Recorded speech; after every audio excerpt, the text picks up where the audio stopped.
లక్ష్మీదేవి మన ఇంట్లో ఎప్పుడు నిలవాలి అనంటే గనక మనం చేయవలసిన ముఖ్యమైన పనులు 2. మరి అవి ఏంటేంటివి, ఎలా చేసుకోవాలి, ఏంటి అనేది పూర్తిగా ఈ వీడియోలో షేర్ చేస్తున్నాను.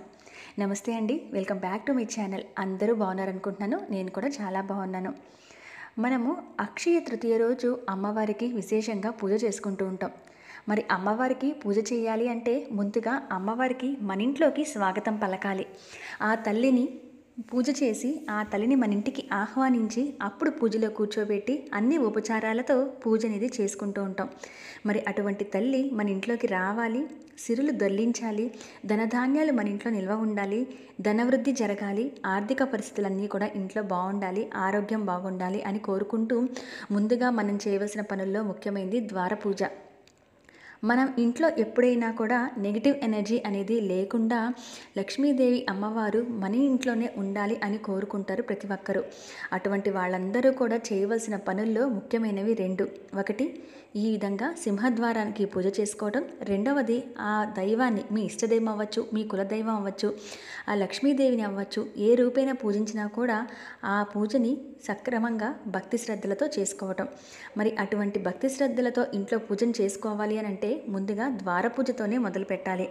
ఇంటి ముందు ముగ్గు అనేది తప్పనిసరిగా ఉండాలి. ఏ ఇంటి ముందు అయితే ముగ్గు ఉంటుందో ఆ ఇంట్లో శుభకరంగా ఉంటుందని, శుభకార్యం జరుగుతుందని, అలాగే ఆ ఇంటికి మంచి రోజులు వస్తాయని ఒక నమ్మకం. అందుకని ప్రతి ఒక్క ఇంటి ముందు కూడా మనము ముగ్గు అనేది వేసుకోవాలి. మరి ద్వార పూజని చెయ్యాలి అనుకున్నప్పుడు ఈ విధంగా ద్వారాన్ని ముందుగా శుభ్రం చేసి తడి క్లాత్తో తుడుచుకొని ఆ తర్వాత పసుపు రాసి, ఈ విధంగా పెయింట్లు ఉన్నా సరే పసుపును రాసి అప్పుడు మనం ముగ్గులు అనేవి బియ్యపిండితో పెట్టుకోవాలి. అయితే ఈసారి శుక్రవారం ఎంతో విశేషంగా అక్షయ తృతీయ మే 10వ తారీఖు కలిసి వచ్చింది.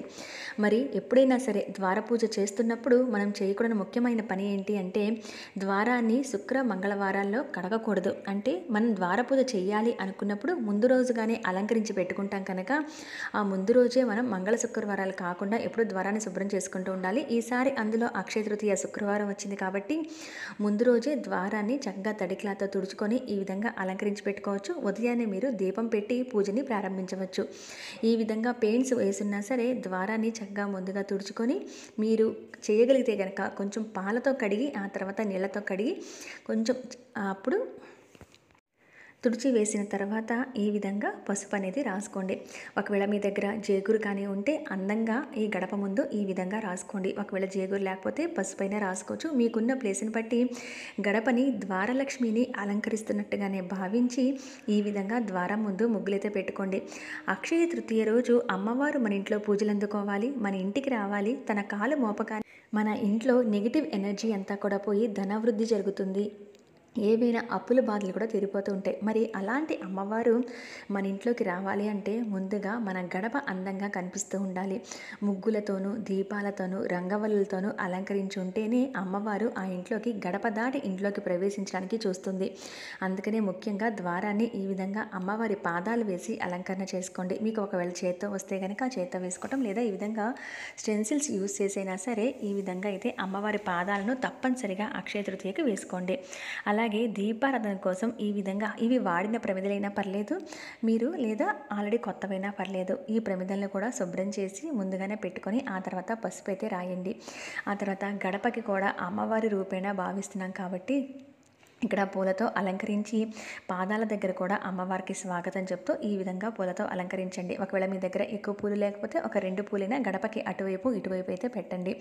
ఎందుకు మనం ఈ ద్వార పూజ చేయాలి అని అంటే అమ్మవారి పూజ ఇంట్లో చేస్తున్నామనంటే ముందుగా ఆ తల్లికి, అంటే ఒక అతిథి వస్తున్నారు అని అంటే ముందుగా వాళ్ళని మనం పిలుస్తాము, స్వాగతం చెప్తాం కాబట్టి అదేవిధంగా ఇక్కడ అమ్మవారిని కూడా మనం పూజ చేయాలంటే ముందుగా ఆ తల్లి మన ఇంట్లోకి రావాలి. మన ఇంట్లోకి రావాలి, గడప దాటి రావాలి అని అంటే ఆ గడప పూజ చేసుకోవాలి. ద్వారలక్ష్మి రూపంలో అమ్మవారికి ఈ విధంగా పూజ చేసుకున్న తర్వాత మాత్రమే ఇంట్లో అక్షయ తృతీయ పూజ అనేది చేసుకోవాలి. అలాగే ఈ విధంగా ఒక చెంబునైతే తీసుకొని పసుపు రాసి బొట్లు పెట్టి దీంట్లో కొంచెం పసుపు, కుంకుమ, గంధము, జవ్వాది ఇటువంటి వేసి 2 పూలను కూడా వేసి లేదా పూల రేకులు కానీ వేసి చెంబుని ఒకవైపుగా గడపకి పెట్టుకోండి. ఒకవేళ మీ ఇంట్లో 2 గడపలు ఉంటే, పెరటి ద్వారం కూడా ఉంటే గనక ఆ పెరటి ద్వారం దగ్గర కనీసం పసుపు రాసి బొట్టు పెట్టైనా చిన్న ముగ్గు పెట్టినా సరిపోతుంది. ఎందుకంటే సిరి సంపదలిచ్చే మహాలక్ష్మీదేవి సింహద్వారం నుంచి వస్తే దరిద్రపు దేవత, జ్యేష్ఠ దేవత, మనకి కష్టాలు కలగజేయాలనే దేవత వెనక వైపు నుంచి అంటే వెనక ద్వారం నుంచి లోపలికి రావడానికి చూస్తుందట. అందుకనే వెనక ఉన్న ద్వారలక్ష్మిని కూడా అలంకరిస్తే ఎటువంటి దరిద్రపు దేవత కూడా మనకి గడప దాటి లోపలికి రాలేదు. కాబట్టి మనము వెనకాల ఒకవేళ మీకు ద్వారం ఉంటే కనుక ఆ ద్వారం దగ్గర కూడా పసుపు రాసి బొట్లు పెట్టి ఒక చిన్న ముగ్గు పెట్టినా సరిపోతుంది. సింహద్వారానికి మనం ఈ విధంగా చేసుకుంటాం కనుక వెనుక ద్వారం దగ్గర కూడా ధూపం చూపించి ఒక దీపాన్ని అయితే పెట్టండి.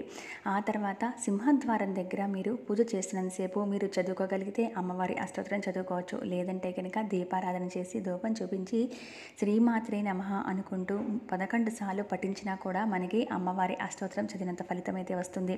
లక్ష్మీదేవి అమ్మవారికి పాదాలకి అంటే పాద పూజ చేస్తున్నట్టుగానే భావించి అమ్మవారి పాదాల దగ్గరే పూలతో కానీ అక్షింతలతో కానీ పూజ చేస్తూ శ్రీమాత్రే నమః అనుకుంటూ 11 సార్లు చదువుకోండి. లేదా ఓం శ్రీ మహాలక్ష్మీదేవి నమః అనుకుంటూ అయినా 11 సార్లు ఆ మంత్రాన్ని పఠిస్తే గనక చాలా మంచిది. ఇక్కడ చూడండి, అమ్మవారికి అక్షింతలు వేస్తూ లేదా పూలతో కానీ లేదా ఆ పాదాల దగ్గర కొంచెం చిటికెడు కుంకుమ వేస్తూ కూడా ఆ మంత్రాన్ని పఠించవచ్చు.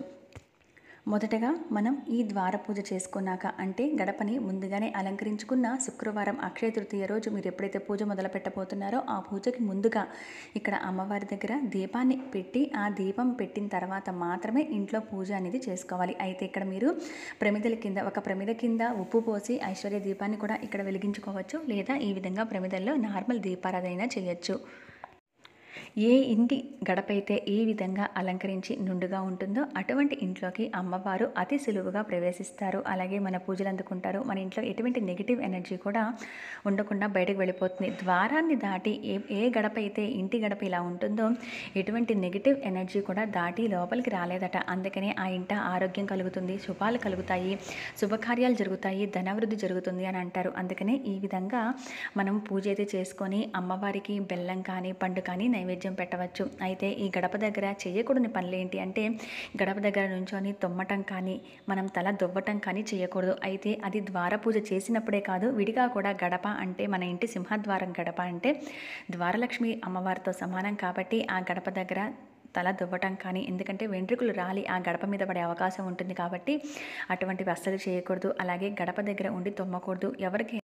డబ్బులు ఎవరికైనా ఇవ్వాల్సి వచ్చినప్పుడు గడప పూర్తిగా బయటకు వెళ్ళి కానీ లేదా వాళ్ళని లోపలికి రమ్మని కానీ ఇవ్వాలి. కానీ గడపకి అవతల యువతల ఉండి ఆ గడప మీద నుంచి డబ్బులు అనేది అవతల వాళ్ళకి ఇవ్వడం కానీ తీసుకోవడం కానీ అస్సలు చేయకూడదు.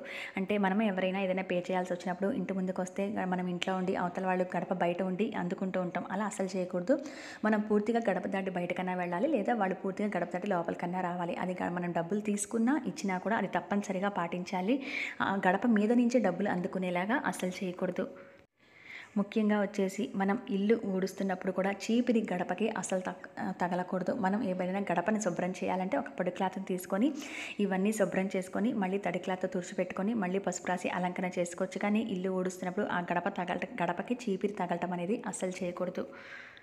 ఇంట్లో పసిపిల్లలు ఉంటే వాళ్ళకి తెలియదు కాబట్టి గడప మీద నుంచుంటూ ఉంటారు. పసిపిల్లలు దేవుళ్ళతో సమానం, వాళ్ళకి తెలియదు. కానీ కొంత వయసు వచ్చి ఊహ వచ్చి తెలిసిన పిల్లలు తొక్కుతున్నా కూడా వాళ్ళని పక్కకు తీయడం, చిన్నగా వాళ్ళకి చెప్పడం చేయాలి.